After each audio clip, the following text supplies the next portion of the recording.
Hello दोस्तों, Anju gardening में स्वागत है आपका। दोस्तों, आज जिस प्लांट के बारे में मैं बात करूंगी उसका नाम है फाइकस पांडा। दोस्तों, आप मेरे ये पॉट में देख रहे हैं, ये फाइकस पांडा का प्लांट लगा हुआ है। दिखने में बहुत ही सुंदर प्लांट है। इसको इंडोर भी रखा जाता है और आउटडोर भी रखा जाता है।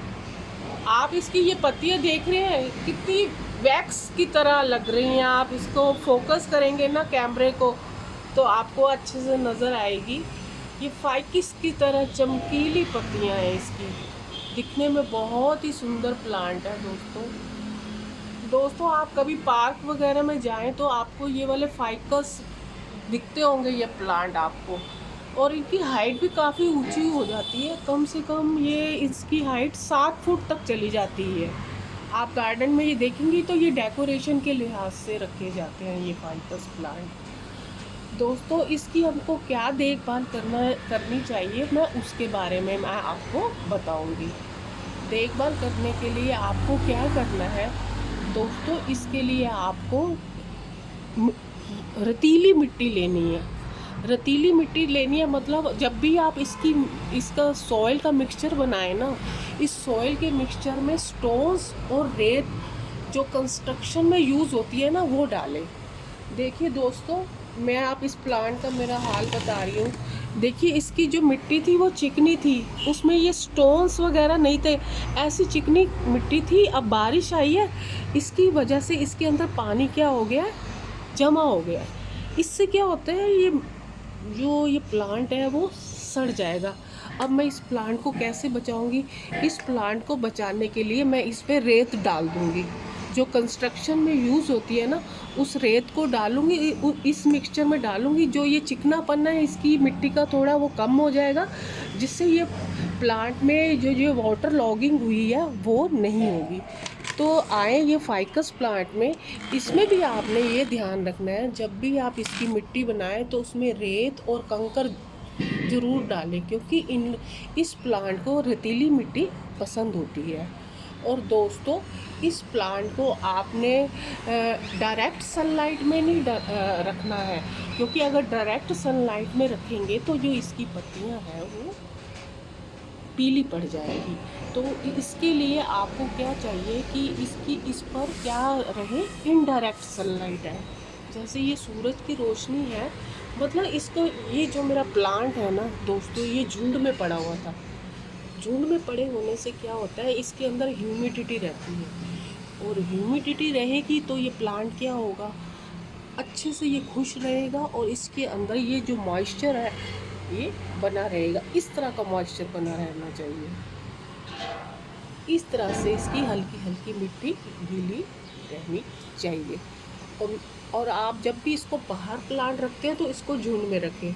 घर के अंदर रखें तो आपने थोड़ा सा इस तरह से रखें कि इसको थोड़ी सी सूरज की धूप इनडायरेक्ट मिलती रहे, क्योंकि पत्तियों को इसकी हरा वगैरह रखने के लिए इसको थोड़ी सी धूप की रोशनी ज़रूरी है। और खाद की बात करें तो उसको दोस्तों, जो खाद देनी चाहिए वो गोबर की खाद देनी चाहिए। जो नाइट्रोजन बेस्ड खाद है ना, वो उसको देनी चाहिए। नाइट्रोजन बेस्ड खाद में गोबर की खाद फर्स्ट नंबर पे आती है, वो आप इसको दें। और गोबर की खाद के साथ साथ आप इसको वर्मी कंपोस्ट भी दे सकते हैं, और इसके साथ साथ कोई सड़ा हुआ गोबर हो उसकी खाद भी आप इसको दे सकते हैं। ये काफ़ी बड़ा जाएगा। दोस्तों, लोग अक्सर इसकी बोनसाई बनाते हैं। क्या करते हैं, ये देखिए इसकी ये टहनियाँ है ना सारी, इसको ऐसे रस्सी से कसकर बांध देते हैं। जैसे रस्सी आती है अपनी, उसको इस तरह से बांधकर ये सिंगल स्टेम हो जाती, क्योंकि ये सारी जो डंडियाँ है ना इसके अंदर मर्ज हो जाएंगी, वो सिंगल बन जाएगी, और उससे वो बोनसाई तैयार हो जाएगा। बोनसाई से क्या होता है कि ऊपर ऊपर मतलब इसकी पत्तियाँ होती हैं और नीचे डंडी होती है।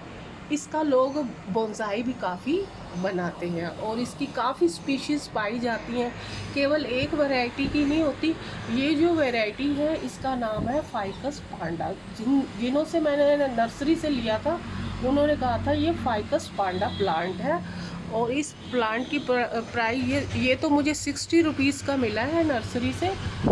बाकी आप देख सकते हैं, चेक कर सकते हैं। वैसे भी जो प्लांट के प्राइस है ना, उसकी हाइट के हिसाब से आजकल कोई अगर छोटा प्लांट होता है तो उसके हिसाब से प्राइस होता है, बड़ा होता है तो उसके हिसाब से होते हैं। दोस्तों इस प्लांट में जो ज़्यादातर प्लांट में जो रोग लगता है, या तो इसके अंदर कोई स्पाइडर जैसे वो जाला सा आ जाता है, या मिली बग, जैसे ये वाला कीड़ा होता है ना मिली बग, ऐसे वाला कीड़ा भी इस प्लांट में लगता है। इसको दूर करने के लिए आप, और या तो इसकी पत्तियां पीली हो जाती है और ब्राउन रंग की हो जाती है, ब्राउन रंग, तो उसके लिए आपको को क्या करना है, नीम का तेल लीजिए और उसको सरफ के पानी में डालकर इस पर छिड़काव कीजिए, तो ये अपने आप ही ये जो रोग है इसका दूर हो जाएगा। और नहीं तो आप क्या कर सकते हैं कि अगर आपका रोग पूरे धब्बे हो गए हैं, पत्तियों के अंदर जगह जगह ब्राउन कलर के पैचेस हो गए हैं, तो उसके लिए क्या करना है, आपने इसको रिपोर्ट कर देना है। इस गमले में से अपने प्लांट को निकाल के किसी दूसरे प्लांटर में आपने डाल देना, क्योंकि वो जो फिर रोग है वो फिर ठीक हो जाएगा और वो ब्राउन कलर का जो पैचेस हो रहे हैं वो ठीक हो जाएगा। एक आसान से एक हार्डी प्लांट है, कोई इसमें विशेष केयर करने की ज़रूरत नहीं है।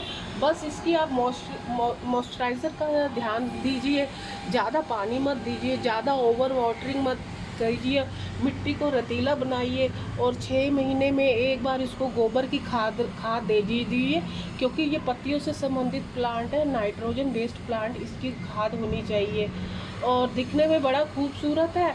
और आप इसको चाहे तो कटिंग से भी ग्रो कर सकते हैं। और लास्ट में इसमें कुछ फ्रूट्स आते हैं, लाल से रंग के आते हैं फ्रूट्स, उन बीजों की सहायता से भी आप घर पे इसका प्लांट उगा सकते हैं। फिर थोड़ा सा ये बड़ा हो जाएगा ना, इसकी एरियल्स आएंगी लंबी लंबी, और ये बरगद का पेड़ सुना होगा, रबड़ प्लांट सुना होगा, ये उन्हीं की जाति में से है।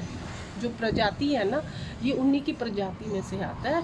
आपने कभी बरगद का पेड़ देखा होगा, उसमें ऐसे लंबी लंबी सी एरियल्स लटकते हैं ना, तो इस प्लांट में भी इस तरह से लंबे लंबे एरियल्स निकलते हैं। बस आप इन्हीं बातों का ख्याल दीजिए, आपका ये फाइकस का प्लांट आपको अच्छे से ग्रोथ देता रहेगा और आपके गार्डन की शोभा बढ़ाता रहेगा। आशा है दोस्तों आपको फाइकस प्लांट के संबंध में मेरी ये जानकारी पसंद आई होगी। आप मेरे चैनल को सब्सक्राइब करें, लाइक करें और शेयर करें। Thank you.